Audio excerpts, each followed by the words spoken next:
హల్లెలూయా. స్తోత్రం, స్తోత్రం, స్తోత్రం. మన ప్రభువు నమ్మదగినవాడు, ఆయన సర్వోన్నతుడు, ఆయన మనలను కాపాడే దేవుడు. దేవునికి స్తోత్రం కలుగునుగాక. హల్లెలూయా. ఆయన మనలను కాపాడే దేవుడు. మరలా ఈ నూతన దినం కదండి, ఇలాంటి కొత్త రోజును చూడడం అంటే దేవుని మహాకృప కదండి. ప్రభుని స్తుతించారా, ప్రభువును గణపరిచారా, మరి ఆ స్వామి ఆ యేసయ్య పాదాలు పట్టుకున్నారండి.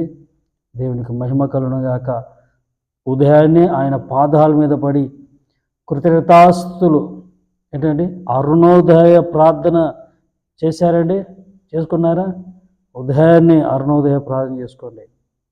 ఆయన పాదాల మీద పడండి, ఆయన పాద శరణాన్ని కోరుకోండి. నిజంగా రోజంతా మరి ఆయన కృపను అనుగ్రహిస్తాడు. దేవునికి స్తోత్రం చెప్పండి. హల్లెలూయా.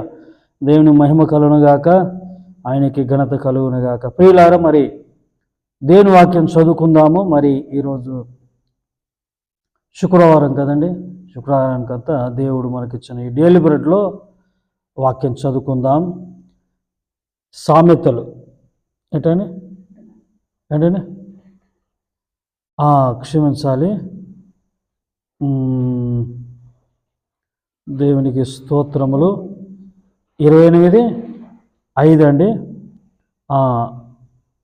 క్షమించాలి. సామెతలు 28:5 చదువుతాను. ఒక నిమిషం ఆగండి.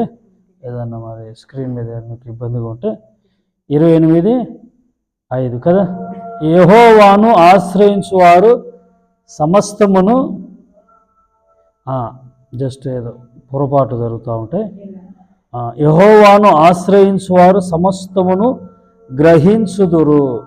పెట్టండి, స్క్రీన్ మీద పెట్టండి, ఆ వాక్యాన్ని పెట్టండి, స్క్రీన్ మీద పెట్టండి. చూడండి, అక్కడ కీర్తనలు ఉంటుందండి. కీర్తనలు కాదు, సామెతలు. చూడండి, పెట్టారమ్మా. సామెతలు 28:5 అండి అది. మరి యెహోవాను ఆశ్రయించువారు సమస్తమును గ్రహించుదురు. స్తోత్రం చెప్పండి. హల్లెలూయా. యెహోవాను ఆశ్రయించువారు సమస్తమును గ్రహించుదురు. యెహోవాను ఆశ్రయించువారు సమస్తాన్ని అర్థం చేసుకుంటారు. They will understand everything. ఏమనుందండి? సమస్తమును గ్రహించుదురు. గ్రహించుదురు అంటే వివేచిస్తారు, అర్థం చేసుకుంటారు. ఏమని అంటున్నారా? ఎవరును ఆశ్రయించువారు? యెహోవాను ఆశ్రయించువారు. మరి వాక్యం ఉంటుంది, మనుషులను ఆశ్రయిస్తే వ్యర్థం కదా, రాజులను ఆశ్రయిస్తే వ్యర్థం, మనుషులను ఆధారం చేసుకుంటే వ్యర్థం. మరి యెహోవా అంటే నేను చెబుతూ ఉంటాను, తండ్రి అంటే సృష్టికర్త, is the creator. Jehovah, the Lord says. యెహోవా అంటే ప్రభువులకు ప్రభువు ఆయన తండ్రి. యెహోవా అంటే అనాదిలో ఉన్నవాడు.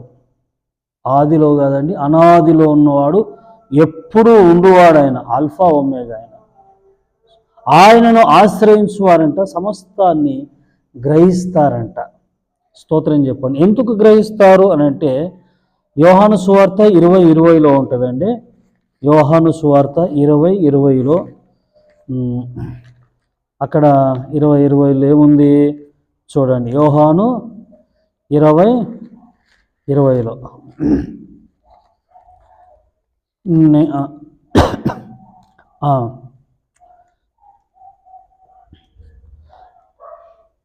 ఆయన ఇలాగ చెప్పి వారికి తన చేతులను ప్రక్కను చూపగా శిష్యులు ప్రభుని చూచి సంతోషించిరి. ఆయన అలాగూ చెప్పి వారికి తన చేతులను ప్రక్కను చూపగా శిష్యులు ప్రభుని చూచి సంతోషించిరి. ఇంకొక వాక్యం నేను చూపిస్తానండి.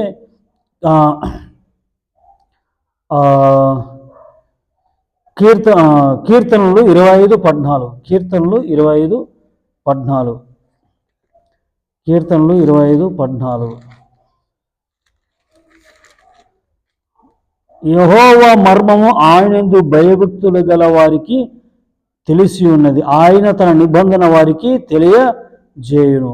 యెహోవా మర్మం ఆయనందు భయభక్తులు గల వారికి, ఆయనందు భయభక్తులు అంటే ఆయనను ఆశ్రయించు వారికి సమస్తము గ్రహిస్తారంట. మరి మర్మాలు కూడా అర్థమవుతాయి కదండి. మరి ఇంకో చోట ఉంటుంది, అంటే జస్ట్ ఇక్కడ వచనము, దేవుడు అంట వారు ఎందుకు గ్రహిస్తారంటే వారి మీద అంట ఆయన అభిషేకం ఉంటుందంట. ఏంటండి అభిషేకం? ఆయన వారిని అభిషేకించాడంట. Praise the lord. ఆయన వారిని అభిషేకించాడు కాబట్టే గ్రహిస్తూ ఉంటారు. కాబట్టి ఉదయకాల సమయంలో ప్రేమటి వారులారా, మరి దేవుని మర్మాలు కూడా వారికి అర్థమవుతాయి. సమస్తాన్ని వాళ్ళు గ్రహిస్తారు, వివేచిస్తారు. ఎవరైతే యెహోవాను ఆశ్రయిస్తారో, మరి మనుషుల మీద ఆధారపడేవారు వాళ్ళు ఎలా ఉంటాయంటే వారికి అర్థం అవ్వదు. అర్థం కాకే కదా, గ్రహించకే సతికిలబడతా ఉన్నారు, పప్పుల్లో కాలు పెడతా ఉన్నారు, బురదల్లో కాలు పెడతా ఉన్నారు. గ్రహింపులు ఉండట్లే. సమస్తమును గ్రహించుకోవాలి, సమస్తాన్ని గ్రహించాలంటే యెహోవాను మాత్రమే మనము ఆశ్రయించాలి. ప్రార్థన అండి. పరిశుద్ధుడ మహోన్నతుడగు తండ్రి, అయా నీ పాదాల వందనాలు యేసు, కృపగల దేవా నీకు స్తోత్రం. మరి మిమ్మల్ని ఆశ్రయించు వారు సమస్తాన్ని గ్రహిస్తారు అని నీ వాక్యం సెలవిస్తాను ప్రభు. కొన్నిటిని ఏదో గ్రహించి కొన్ని అర్థం అవ్వట్లేదు, గ్రహింపు కలగట్లేదని అన్నారు. ఎందుకంటే మీ మీద ఆనుకొని మిమ్మలను ఆశ్రయించి ప్రతి ఒక్కరు అన్నీ అర్థం అవుతాయి నాయన. నీకు అన్నిటినీ గ్రహించి వివేచిస్తారు. ఇట్టి కృపను మాకు ఇచ్చిన వందనాలు. వాక్యాన్ని విన్న ప్రతి బిడ్డను దీవించమని, ఈ రోజంతా నీ కృపను సమృద్ధిగా దయచేయమని యేసు నామమున ప్రార్థించి పెట్టుకుంటున్నాను తండ్రి. Amen, amen. God bless you all. May God bless our India. Praise the lord.